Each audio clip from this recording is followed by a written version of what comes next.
I teach at McAlester High School here in McAlester, Oklahoma. I teach robotics and I teach Algebra 1. There was a group of us that attended the T-Cubed conference in San Antonio, and we attended a lot of sessions.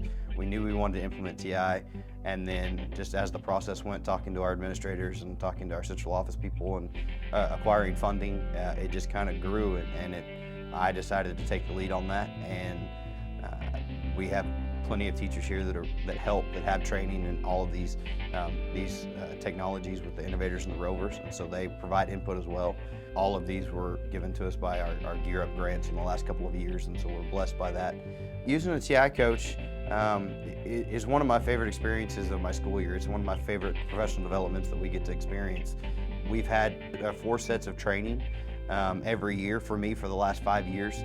And they'll come in and they'll spend the morning more or less teaching us some new tricks and some new tools and how to use the technology a different way. And then the afternoon is more or less, what are you struggling with? What do you need help with? And we brainstorm ideas on how to get better.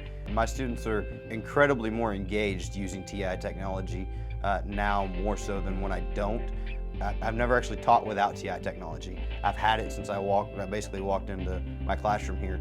But there's been times where I haven't used it as much as I use it now.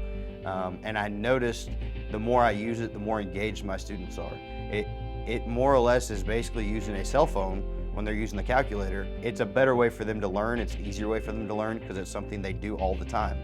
In terms of the robotics class, that's very science and math oriented because you have to understand the logic and you have to understand how things work in terms of the logical reasoning of math, but also you have to have that scientific method and be able to plan out what you're doing. You can't just hand them a calculator and say, go.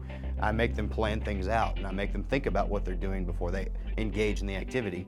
We try things and we fail and we re-hypothesize and we try again. They really enjoy the coding and they really enjoy the technology because it gives them the avenue they probably don't have any other way to explore coding and find the satisfaction of knowing I wrote that code and it made this piece of technology do what I wanted to do successfully. And so getting that satisfaction and developing that love of coding and technology is huge for me and why I do the robotics program, pushing them along on that journey that potentially could be a life-changing thing for them. I love that they're learning these things, but they're developing a love for these things. And it's something that they can spark into a career in a field that's never gonna die. They're always gonna have a job if they can learn how to code.